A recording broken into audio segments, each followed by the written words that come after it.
इससे पहले हम कनाडा में थे। कनाडा में अपनी अच्छी लाइफस्टाइल एंजॉय कर रहे थे। तो यहाँ पे हमारी पुश्तैनी जगह पड़ी थी, तो कुछ फैमिली इशू थी, प्रॉब्लम थी, तो हमने कनाडा की लाइफ छोड़ के यहाँ पर सेटल हो गए। शहर से शोर शराबे की लाइफ से हट के हम थोड़ा पीसफुल एरिया में रहेंगे। तो हमने ये अपना जो सेटअप बनाया है, घर के साथ में ये अपना काम शुरू किया हुआ है। जैसे आप देख सकते हो, सामने मेरा घर है और बिल्कुल सामने हमारा फार्म है। हमने बकरियों के साथ, कहते हैं ना, अगर हम किसी भी फील्ड में चले जाए, जानवर के काम के साथ साथ जानवर बनना पड़ता है। तो हम पहले इनके साथ रह के जानवर बन चुके थे पूरी तरफ से। दिन नहीं देखा, रात नहीं देखी, बारिश नहीं देखी, अंधेरी नहीं देखा, सब कुछ हमने अपना छोड़ के पहले फोकस इस काम पे किया मैंने। ये सिर्फ एक फार्म नहीं है, ये कंपनी बन चुकी है। जो नए फार्मर्स हमारे साथ जुड़ते हैं उनको गोट्स के साथ साथ हम ट्रेनिंग भी देते हैं, जानकारी, नॉलेज भी देते हैं। इनका इवनिंग स्नैक्स का टाइम है, मैं इनको इवनिंग स्नैक्स बोलती हूँ। जैसे हम चाय के साथ कुछ ना कुछ लेते हैं ना, तो वैसे ये 3 बजे इनका, जैसे इनको फ्रेश पानी मिलेगा और इनका हरा चारा मिलेगा। पीछे विंटर निकली है, हमने अचार लॉन्च किया था, बकरे का अचार। अब भी हम डालेंगे थोड़े टाइम बाद, गर्मियों के मसाले ऐड करके गर्मियों के लिए भी डालेंगे। डिमांड अभी भी आ रही है, हमें कॉल्स आ रही है, अचार पूछते हैं। देखो, मैं तो ये कहती हूँ भी ये काम जितना अच्छे से एक लेडी कर सकती है ना, मेरे को लगता है कोई जेंट्स कर ही नहीं सकता। दोस्तों, स्क्रीन पे जो आपको नंबर दिखाई दे रहा है, ये all India God farmer group का नंबर है, जिसमें ऑल इंडिया से बकरी पालक भाई जुड़े हुए हैं। अगर आप इस ग्रुप का हिस्सा बनना चाहते हैं तो साल का 300 रुपये पे करके आप इस ग्रुप का हिस्सा बन सकते हैं। इस ग्रुप में आप अपनी बकरियां खरीद और बेच सकते हैं। साथ ही अगर आपको कोई इन्फॉर्मेशन चाहिए तो वो भी आप इस ग्रुप के द्वारा ले सकते हैं। तो दोस्तों, आज हम एक ऐसे फार्म पे आए जिसको एक महिला चला रही हैं, और बहुत चौंकाने वाली बात है कि जिन लोगों ने इनका कभी विरोध करा था, आज वो इनके साथ खड़े हुए हैं और कहते हैं हमें भी बकरी पालन करना है, और आज इनको अपने रोल मॉडल मानते हुए बिजनेस उन्होंने स्टार्ट किया हुआ है। चलिए देर न करते हुए आपको सीधे मिलवाते हैं स्वीटी मैम से, जानते हैं कि बकरी पालन के बारे में। नमस्ते मैम। हाँ जी, नमस्कार। कैसे हो मैम? मैं बढ़िया, आप बताओ। मैम, सरप्राइज आपने दे दिया है। हाँ जी। मतलब पंजाब के गांव में एक महिला, एक लेडी जो है बकरी पालन करके एक अच्छा खासा प्रॉफिट तो कमा रही है, साथ में दूसरों के लिए रोल मॉडल भी है कि गांव में रहकर ही बहुत कुछ करा जा सकता है। जो लोग कहते हैं गांव में कुछ नहीं कर सकते, या जो कहते हैं कि हम महिला हैं क्या करें, उनके लिए बहुत अच्छा आपने यहाँ पे एक एग्जाम्पल सेट किया हुआ है। थोड़ा सा बताइए हम लोग कहाँ पे खड़े हैं, क्या फार्म का लोकेशन है? हाँ जी, नमस्कार। मेरा नाम स्वीटी कांग है, मैं पटियाला में हूँ, और जो मेरा कांग गोट फार्म है वो भी पटियाला, पंजाब में है। मैम, जर्नी की शुरुआत कैसे हुई, कैसे आपको आइडिया आया बकरी पालन का, और इससे पहले आप क्या कर रहे थे? इससे पहले हम कनाडा में थे। कनाडा में अपनी अच्छी लाइफस्टाइल एंजॉय कर रहे थे। तो यहाँ पे हमारी पुश्तैनी जगह पड़ी थी, तो कुछ फैमिली इशू थी, प्रॉब्लम थी, तो हमने कनाडा की लाइफ छोड़ के यहाँ पर सेटल हो गए। और हमारे पास जो ज़मीन थी वो बंजर पड़ रही थी, इसमें कुछ होता नहीं था। तो हमने सोचा था भी अगर हम जाएंगे इंडिया वापस, तो वहाँ पे अपनी ज़मीन पे कुछ ऐसा करेंगे जहाँ पे हमारा रहने का भी घर होगा। मार्केट, शहर से शोर शराबे की लाइफ से हट के हम थोड़ा पीसफुल एरिया में रहेंगे।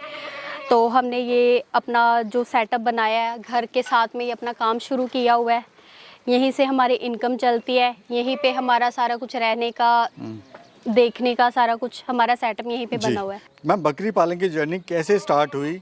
कितने साल से आप बकरी पालन कर रहे हैं? क्यों आपने बकरी पालन का ही चुनाव किया? आप जैसा आपने आगे ब्यूटी पार्लर शुरू कर सकते थे, कुछ शॉप ले सकते थे, आपने बकरी पालन का ही चुनाव क्यों करा? हाँ, अच्छा क्वेश्चन पूछा है आपने भी, मैंने ये क्यों किया।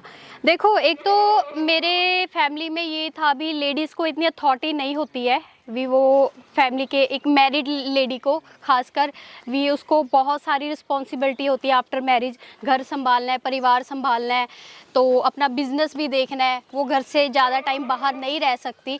तो मेरे भी कुछ ऐसे प्रॉब्लम्स थे, तो मैंने सोचा था भी मेरे घर के साथ ही कुछ ऐसा मेरा बिजनेस हो जिसमें मतलब भी मेरा अगर ज़्यादा टाइम बिजनेस पे भी हो तो मेरे फोकस घर के तरफ भी हो।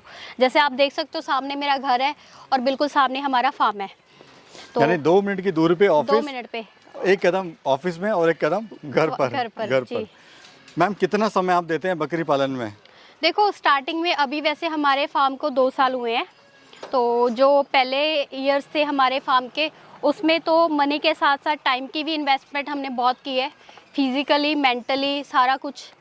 तो हमने बकरियों के साथ, कहते हैं ना, अगर हम किसी भी फील्ड में चले जाए, जानवर के काम के साथ साथ जानवर बनना पड़ता है। तो हम पहले इनके साथ रह के जानवर बन चुके थे पूरी तरफ से। दिन नहीं देखा, रात नहीं देखी, बारिश नहीं देखी, अंधेरी नहीं देखा, सब कुछ हमने अपना छोड़ के पहले फोकस इस काम पे किया मैंने। मैम इतना आसान ये काम था, खासकर एक महिला के लिए बकरी पालन करना, जबकि इसमें अभी तक 99% पुरुष ही हैं, जी, उन्हीं का ही वर्चस्व है, तो कितना आसान था मैम ये काम? देखो एक मैरिड लेडी के लिए कोई भी काम इजी नहीं होता, उसके सिर पे और काफ़ी रिस्पॉन्सिबिलिटीज़ होती हैं, सिर्फ काम को नहीं घर को लेकर भी।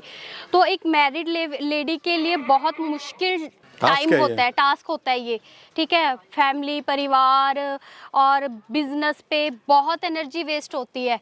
तो अब तो मैं काफ़ी यूज़ हो चुकी हूँ इस काम के लिए। पहले मैंने बहुत प्रॉब्लम फेस की है। अगर पहले जैसे मैं इस काम पे जुड़ी, मैंने सर्च की, क्योंकि मेरे लिए ट्रेनिंग लेनी थी। मैंने बहुत अलग अलग जगह पे जाके ट्रेनिंग ली, 2 दिन की, 3 दिन की, हफ्ता। फिर मैंने अपने गोट्स सिलेक्ट करनी शुरू कर दी थी फार्म के लिए, अलग अलग गांव में जाके सिलेक्शन करनी गोट्स की। तो फिर अब मतलब भी इतना परफेक्ट हो चुके हैं भी, हमारे जो फार्म में हम खुद ट्रेनिंग देते हैं, जानकारी देते हैं, नॉलेज देते हैं। अच्छा, खुद अब यहाँ पे ट्रेनिंग भी देने लगे खुद, हैं? हाँ जी, ट्रेनिंग भी देते हैं ना। हम खुद ट्रेंड हो गए, तो जो हमारे साथ में फ्रेश फार्मर्स जुड़ते हैं, लेडीज़ है, जेंट्स है, बच्चे हैं, यंग बॉयज़ हैं, तो उनको हम नॉलेज भी देते हैं। मैम कितना समय आपको देना पड़ता है फार्म पर? जैसे बाकी लेडीज आपको देख रही हैं, जी, वो कहेंगी हमारे पास टाइम नहीं है, बच्चे भी संभालने हैं, हमें घर का चूल्हा चौका भी संभालना है, रोटी भी संभालनी है, जी। तो क्या कहना चाहते हैं उन महिलाओं के लिए आप? देखो उन महिलाओं के लिए सबसे बड़ी एग्जांपल तो मैं खुद हूँ, मेरे को देख सकते हैं। मेरे पास तो चलो अब 200 प्लस गोट्स हो चुकी हैं, तो इसके लिए तो मतलब अब मैंने 2 हेल्पर भी रखे हैं। पहले मैंने जैसे 15 से शुरू किया था अपना गोट फार्म, तो उसके लिए हमने कोई हेल्पर नहीं रखा था, मैं और मेरे हस्बैंड थे। तो हमें सिर्फ 2 घंटे सुबह लगते थे इस काम के लिए, 1 घंटा शाम को, 2 घंटे 1 घंटा दोपहर को, 2 घंटे फिर शाम को, 5 घंटे का मतलब भी अपना टाइम इन्वेस्टमेंट किया था हमने इस पे। जी मैम, अगर बात करें ऑल ओवर प्रॉफिट की, तो अभी प्रॉफिट आप इसे कितना ले लेती हैं? आप इसमें से अंदाज़ा लगा सकते हो। मैंने 1 साल पहले 15 बकरियों से शुरू किया था, आज मेरे पास 200 प्लस बकरी हैं, तो प्रॉफिट आप देख ही सकते हो 2 साल में मैंने कितना लार्ज बिजनेस शुरू कर दिया। और साथ में जो लेबर है वो भी आपने रखी हुई है, उसको भी आप सैलरी निकाल रहे हैं? जी, उसकी सैलरी भी निकाल रहे हैं। और ये सिर्फ एक फार्म नहीं है, ये कंपनी बन चुकी है। जो नए फार्मर्स हमारे साथ जुड़ते हैं, उनको गोट्स के साथ साथ हम ट्रेनिंग भी देते हैं, जानकारी, नॉलेज भी देते हैं। और जो भी इनका, जैसे यहाँ से कोई फ्रेश फार्मर्स हमारे साथ हमसे गोट्स लेके जाएगा, तो हमने उनके लिए खुलियाँ रखी हैं, उनका चारा रखा है, फीड रखा है, गोट्स रखी हैं, इनकी मेडिसिन रखी हैं, वैक्सीनेशन, सारा कुछ यहीं से मिलेगा उनको। हम देख रहे हैं अभी यहाँ पर चारे का टाइम चल रहा है जी, तो क्या क्या आपने यहाँ पे दिया हुआ है? इनका इवनिंग स्नैक्स का टाइम है, मैं इनको इवनिंग स्नैक्स बोलती हूँ। जैसे हम चाय के साथ कुछ ना कुछ लेते हैं ना, तो वैसे ये 3 बजे इनका, जैसे इनको फ्रेश पानी मिलेगा और इनका हरा चारा मिलेगा। हाँ जी, ये हरा चारा अभी डाला नहीं है, लड़का डालेगा। मैम डेली रूटीन क्या होता है आपका फार्म पर? जैसे आप सुबह आए, हाँ तो सुबह कितने बजे आप लोग फार्म पे आते हैं? क्या क्या यहाँ पे देखते हैं मैनेजमेंट आप? देखो वैसे तो हमारी सारा मतलब सुबह से लेकर शाम तक सारी हमारी एक्टिविटी हमारी आंखों के सामने इनकी चलती रहती है, क्योंकि हमारा घर नज़दीक है। हमने चाय भी पीनी है, सामने बैठ के पी लेते हैं। हमारी जो निगाह है वो फार्म पे ही रहती है। जो हमारे हेल्पर है वो सुबह 5 बजे उठ जाते हैं। अब तो जैसे दिन खुल गया है, 5 बजे उठ के अपना चाय पानी पी के 5:30 बजे वो काम शुरू कर देते हैं। इनको हरा चारा, सूखा चारा डालते हैं, पानी डालते हैं, फिर बकरियों को बाहर निकालते हैं। जो छोटे बच्चे हैं उनको दूध पिलाते हैं, दूध निकालते हैं। तो मतलब 7 बजे तक वो फ्री हो जाते हैं। 5:30 बजे काम शुरू करते हैं, 6:30 पौने 7 बजे वो फ्री हो जाते हैं इनके काम से। फिर झाड़ू झूड़ू लगा के, फिर जैसे हमने जो हमारी ज़मीन खाली पड़ी है इनके लिए हमने हरा चारा बीजा हुआ है, तो वो उनका भी वही हेल्पर देखते हैं, इनका हरे चारे का भी। तो यहाँ पे मैम टोटल कितनी लैंड है आपकी और कितने एरिया में आपने फार्म बनाया हुआ है?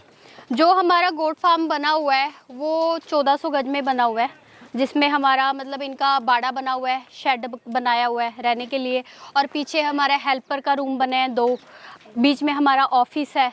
मैं आपको दिखाऊंगी अभी पीछे ले जाकर जी। तो हम, हाँ जी, 1400 गज में हमने पूरा सेटअप बनाया हुआ है इनका। मैम ये जो ब्रीड आपने रखी है कौन सी ब्रीड है, उसका चुनाव आपने क्यों किया, फिर क्या इसकी खासियत होती है? हाँ जी, देखो ये बीटल ब्रीड है, पंजाब की नस्ल है, और ये नस्ल पहले अलोप हो चुकी थी, पहले जैसे विलुप्त कहते हो थे चुकी विलुप्त थी। हो चुकी थी। जी। वी जैसे आजड़ियों को कहते थे, भी ये आजड़ियों का काम था।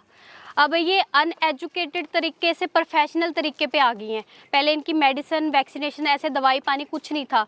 अब देखो इनका मेडिसिन वैक्सीनेशन सारा कुछ एक एजुकेटेड तरीके से प्रोफेशनल तरीके पे जा रहा है इनका काम। जी जी। तो ये देखो क्वालिटी इनकी बहुत, एक तो दिखने में बहुत सुंदर है, हाइट देख लो, कान देख लो और वेट पे देख लो। जी, और दूध देने में नंबर 1 है। दूध देने में नंबर 1 है। जी। अगर कोई भी फार्मर ये काम करना चाहता है, हम यही सुजेस्ट करते हैं भी आप बीटल ब्रीड पे काम करिए। एक तो पंजाब की नस्ल है, दूसरा आप एक गोट से कितने काम ले सकते हो, दूध पे काम कर सकते हो, मीट पे काम कर सकते हो, ब्रीड पे काम कर सकते हो, बच्चे सेल कर सकते हो। अब जैसे हमारे फार्म को 2 साल हो गया, अब जैसे डेंगू मलेरिया की लहर चलती है तो हमारे फार्म से लोग आके दूध ले जाते हैं, दूध बचता ही नहीं है हमारे फार्म पे। अच्छा। हाँ जी। और अब पीछे विंटर निकली है, हमने अचार लॉन्च किया था, बकरे का अचार। अब भी हम डालेंगे थोड़े टाइम बाद, गर्मियों के मसाले ऐड करके गर्मियों के लिए भी डालेंगे। डिमांड अभी भी आ रही है, हमें कॉल्स आ रही है, अचार पूछते हैं, तो हम अचार पे भी काम करें। हमारे पास मीट भी होता है बकरे का। जी यानी इसको और एक लेवल आपने और इसको बढ़ा दिया है। जी। मैम अभी बात करें आगे की जो प्लानिंग है आपकी, वो क्या प्लानिंग है? आगे की प्लानिंग अभी देखो, हमारा आगे की प्लानिंग तो ये है, अभी हम जैसे ट्रेनिंग भी देते हैं, आगे हम इसको थोड़ा और अच्छे तरीके से कुछ चीज़ें नई ऐड ऑन करेंगे, पर वो आपको आने वाले टाइम पे ही पता लगेगा, जी, जो भी जी। हमारे फ्रेश फार्मर्स हैं उनके लिए। तो ठीक है। उसके बारे में अभी मैं नहीं रिवील करूंगी, जो आगे की हमारी ठीक है। प्लानिंग है वो आने वाले टाइम में आप खुद देख लेना। मैम कोई अगर महिला आपको देख रही है जी। और वो बकरी पालन करना चाहती है, सोच रही है, फिर मन बना रही है, वो कैसे बकरी पालन शुरू करे और क्या आप उसको कहना चाहते हो? देखो मैं तो ये कहती हूँ भी ये काम जितना अच्छे से एक लेडी कर सकती है ना, मेरे को लगता है कोई जेंट्स कर ही नहीं सकता। क्योंकि जेंट्स को और भी काम होते हैं, बाहर के काम होते हैं, कहीं घर के काम होते हैं, तोरे फेरे के बाहर जाना होता है। लेडीज़ तो प्रॉपर घर पे ही रहती है ना, और लेडीज़ के अंडर जो भी काम होता है ना, वो बड़े अपने शिद्दत से करती हैं। तो मैं सभी लेडीज़ से यही बोलूँगी, अगर मैं कर सकती हूँ तो अब मैं अपनी फैमिली के साथ साथ ये काम कर सकती हूँ, तो आप क्यों नहीं कर सकते? और ये काम ऐसा है, आपको बाहर जाने की ज़रूरत नहीं पड़ेगी। नहीं तो कईयों को होता है ना प्रॉब्लम, भी घर वाले कहते हैं नहीं तूने घर पे रहना है, बाहर जॉब नहीं जाना, बाहर काम नहीं करना है, तो वो घर पे रह के अपना बिजनेस कर सकती हैं, इंडिपेंडेंट बन सकती हैं। जी, बहुत बहुत शुक्रिया मैम, और मेरी शुभकामनाएं आप ऐसे ही आगे बढ़ें, तरक्की करें। और आपने बहुत अच्छी जानकारी दी, समय दिया, हमारे दर्शकों को साथ में हमें भी वीडियो शूट करने का मौका दिया, उसके लिए आपका तहे दिल से धन्यवाद। Thank you.